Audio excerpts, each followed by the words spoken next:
Hello everyone, and welcome back to our Color Pie Philosophy series. In these videos, we dive deep into the psychology and philosophy of the Magic the Gathering color wheel. We've already done a video on the individual colors of the color pie, as well as a few of the two color pairs. If you want to check out these videos, we have some suggestions up on the screen, and the entire playlist is available in the description box. If you enjoy these videos and want more of them like this, be sure to hit that like button. Now without further ado, it's time to talk White-Green Selesnya. The White-Green Guild, known as the Selesnya Conclave, is the named and supported representation of the White-Green color pair. Selesnya is known for its dedication to community, peace, and harmony, but as we're about to show you, there's a lot more to this color pair than meets the eye. So throw all your preconceived notions out the door, because the Selesnya will absolutely surprise you in ways you probably don't expect. Now, for us to truly understand the Guild, we have to explore its foundation. We have to dive into the core of white and green that fuels the relationship. We'll begin with white. We have a lot of work to do. White as a color brings a lot to the table, but to Selesnya specifically, we're going to focus on white's desire to protect the whole. White wants its citizens to survive. Whoever counts on white to protect them, that's who white wants to protect. It's white's sworn duty to protect whoever needs protecting. That is the color's fundamental truth.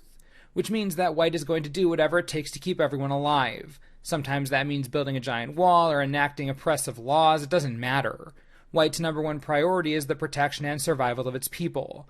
And to achieve this ultimate protection, white teaches its citizens that acting as part of the group is the only way to survive, thrive, and be happy. Now from this train of thought, you also get the idea that the individual is less important than the whole. White is too concerned with the well-being of the masses to give two craps about an individual, at least when it comes to the well-being of its people at large. One for all should be the color's motto, to be completely honest. And while there are instances where white props up the individual, those are outlying cases. The color's purpose is widespread protection. The color's purpose is peace, life over death, satisfaction over hunger, group stability over individual prowess. Now, green is an often misunderstood and complex color, but in this particular instance, green is moved by its most primal desire, acceptance. At the very foundation of what green is a strong need for nature to grow unencumbered, unrestrained, unbridled. More than anything else, green hates interference in the natural order. When said natural order is under attack or natural growth is being threatened, green wastes no time lashing out in self-defense. Everything green does is in service of this larger goal of not only accepting the world as it is, but embracing the world as it is. The color is certainly fanatical, but it's fanatical about nature.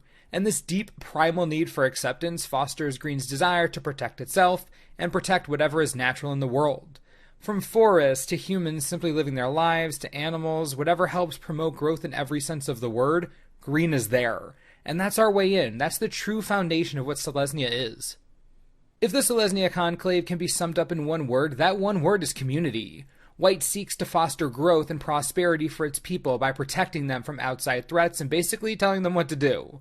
White knows best what white's people need. Green seeks to foster growth and prosperity by letting everything run wild. To this end, both white and green are defensive in nature. They both want to protect what's theirs, and while the motivations behind that are fundamentally different, remember, white wants to protect its people from everything, and green wants to stop outside intrusion of any kind regardless of whether it's good or bad. They both come together in support of protection as a primary goal. And because of this, it's arguable that green and white are the closest allied color pair there is. Let me explain. In this series, we've already looked at the Black-Red Rakdos and Blue-White Azorius allied color pairs, and while both of those guilds are built on structural similarities, neither of them even come close to the sheer depth of similarities that white and green share. Both colors value community above everything else. Both colors believe that protecting the whole is more important than protecting the individual, and both colors believe in the concept that the group is only as strong as its weakest link. These are similarities so fundamental in nature that the lines between white and green start to blur a little bit the more you bring them together. I can't stress enough how deeply connected these two colors are when it comes to community and group value. Now that we understand the basic connection between white and green, I bet it's pretty easy to guess what the Selesnya Guild hates, right? Yeah, hates black. Hates black so much, it's unreal. I can't think of something that white-green hates more than black, I'm not even joking. And for the record, the feeling is mutual. Black hates both of them too. Why don't they get along? Because black is literally dedicated to itself. That's all it cares about, the individual. There isn't a single thing in the world more sickening to a community-based guild than individualism. Not only do the Selesnya hate black, they view the color as being weak based on its individually focused mandate. Selesnya thinks the color is stupid. The white and green motivations in the guild feed off of each other so much that the color black is just an abomination. Can't wait for the Obzan episode of this series, that's going to be exciting, but you get what I mean. When white and green are together without any other color influence, yeah, they hate black a lot. The Selesnya are powerful, and the color pair has created some intensely popular and strong cards throughout Magic's history, and that's no mistake. White-green's strength lies in its ability to protect itself and prop itself up. Remember, we're talking about the community guild here. It shouldn't surprise you to see cards like Collective Blessing, Dauntless Escort, Mirari's Wake, and Privileged Position. With all this protection, it's only natural that white-green has a heavy focus on creature creation. The ever-popular Populate mechanic is quintessential Selesnya. Make tokens, multiply them, the more the merrier, let everything grow just as it should. From sorceries to legendary creatures to tutors and more, the Selesnya don't shy away from creature creation, that's for sure. Now besides mass protection and mass production, white-green does one more very important thing quite well. It hates everything that isn't itself. Take green's disdain for unnatural artifacts and add white's intense paranoia and overprotectiveness. When you combine these two strong fanaticisms, you get things like Gaddock Teague, who is a total jerk, or a Fracturing Gust, supremely over the top. Even something like Glare of Subdual or even Oversoul of Dusk. It's quite clear that Selesnya hates everything that isn't Selesnya. For a color pair that wants to promote peace, it sure has no problem going over the top to secure it. While the Selesnya can be quite formidable, it doesn't mean the color pair is without weakness. Unfortunately, white and green together have a few pretty glaring weaknesses. The first and biggest weakness? No desire for individual greatness. This is of course by choice, but that doesn't mean the guild gets to be free of the consequences. Individual achievement and prowess is something very important to most of the other guilds and to the other colors as well. In the world of Magic the Gathering, individual strength shines brightly on outrageous and powerful creatures. And sure, the white-green color pair does bring a few beefy creatures of its own, but it's nothing compared to the pushed, powerful, risky, dynamic design that the other colors bring to the table. In this specific instance, Mark Rosewater said it best when he said that one of Selesnya's weaknesses is their inability to innovate. He couldn't have been more right. Because the guild doesn't push the boundaries, it doesn't reap the rewards of individual prowess, and at the end of the day, when you're trying desperately to bring literally everyone with you, you're gonna lag behind, and in Magic, that lag is pretty evident. Up to this point, the relationship between white and green has pretty much been a bunch of rainbows and unicorns and butterflies, right? Everything seems so great and awesome and amazing. And to be honest, for the most part, it's basically like that. But that doesn't mean there isn't some friction. On a surface level, white and green get along like a house on fire, but just hope they don't talk about their fundamental motivations because, like we touched on before, they're motivated by very different things. White is a color of restraint, a color of intellect, believe it or not. White understands the value in planning, strategic movement. The color understands that it has to make calculated decisions to thrive. This is one of the many reasons that most armies in Magic tend to be white. Follow orders from the top because the top knows what it's doing. On the other hand, green couldn't care less about strategy. It couldn't care less about planning. It couldn't care less about restraint. There's very little subtlety or even forethought when green feels like it needs to act.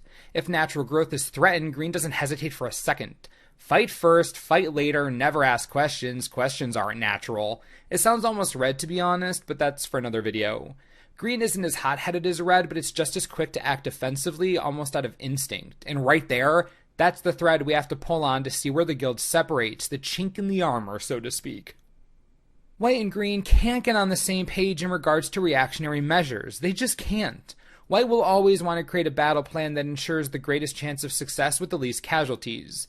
Green doesn't have time to think about that because it already sent a Jumanji-like onslaught at the enemy. White can't understand why green won't just calm down for a second and be less reckless, and green can't understand why white would wait even a fraction of a second without proactively defending itself. Now, it's not the most dramatic break between guild colors, but I did tell you they were very close allies. I wasn't joking. The white-green Selesnya represent community in Magic the Gathering. If you want to go wide strategy or a color pair that guarantees you solid protection for your cards, white-green is the way to go. The entire pair is devoted to the protection of its inhabitants, and no matter what white-green deck you run, I'm sure you'll find some type of protection or mass support in there somewhere. They just can't help themselves, to be honest. This is simply what you get when you mix white's desire for peace and order with green's desire for interdependence and natural growth. The best babysitter ever, go Selesnya. So what do you think about the white-green Selesnya? Different than what you thought? Exactly the same? I'd love to hear your thoughts about the guild. I know there are a lot of Selesnya fans out there. Also, be sure to let me know which guild you want showcased next. We're halfway through the 10 Ravnica guilds, so if someone comments your favorite guild, be sure to thumbs it up and reply to their comment with words of support. It'll help me decide which direction to go in next. I do hope you enjoyed the video, and as always, thanks for watching, and we'll see you next time. This video is brought to you in part by TCGplayer.com. The Selesnya feel like the perfect family. You know what families like to do? They like to open Modern Masters 2017. Strong segue wedge, as always. Anywho, if you want to order a box of the newest, most insane set ever, you can right now for $200 each, ship right to your door. All you have to do is click the link on your screen. Great price, helps the channel. You'll obviously open a voice of resurgence thanks to this video. Obviously, it'll be great. Enjoy.